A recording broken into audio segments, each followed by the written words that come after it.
Terungkap sosok karyawan minimarket yang viral bereaksi heroik mengejar dan menangkap maling motor milik pelanggannya sampai di parit bahu kanan Jalan Frontage Ahmad Yani, Wonokromo, Surabaya, atau depan RSAL Dr. Ramelan Surabaya, pada Kamis, 29 Mei 2025, pagi. Ternyata, pria tersebut bernama Rendra Wisnu Pratama, 21, perantau asal Kabupaten Nganjuk yang tinggal indekos di Kecamatan Sedati, Kabupaten Sidoarjo. Pemuda bermodel rambut poni lempar ala Tom DeLonge vokalis Blink-182 era album Self-Titled tahun 2003 itu, ternyata sudah bekerja sebagai karyawan minimarket di Jalan Ketintang Selatan, Karah, Jambangan, Surabaya, selama 2 tahun. Lalu, bagaimana ceritanya heroiknya berhasil menggagalkan pelarian maling yang menargetkan kendaraan motor milik salah satu pelanggan minimarketnya tersebut? Ceritanya, sekitar pukul 7.30 waktu Indonesia Barat, Rendra yang sedang merapikan perkakas dagangan di etalase, mendadak dikejutkan dengan teriakan korban, seorang wanita ibu rumah tangga dari arah teras parkiran kendaraan sisi depan minimarket. Saat didekati, ternyata korban berteriak kalau motornya baru saja dicuri oleh sosok pria misterius yang kabur ke arah utara menyusuri jalan raya Ketintang Madya atau menuju kampus UNESA.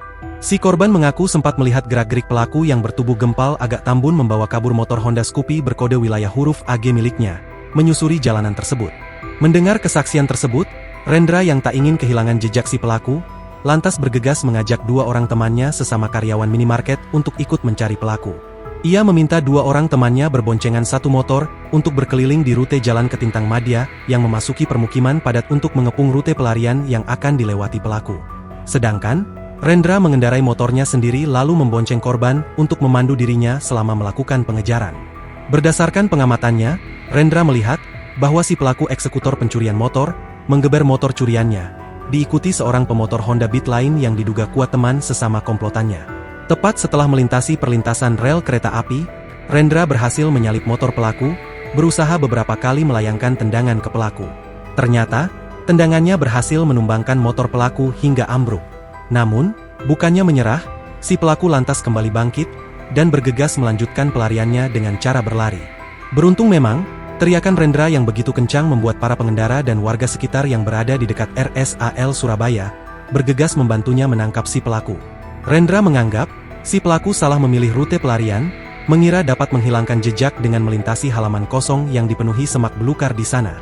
Ternyata, si pelaku malah terjerembab di parit selokan pembatasan pinggir jalan aspal tersebut, hingga membuat kakinya berdarah, tubuhnya belepotan terkena lumpur hitam, dan energinya makin terkuras payah hingga akhirnya menyerah.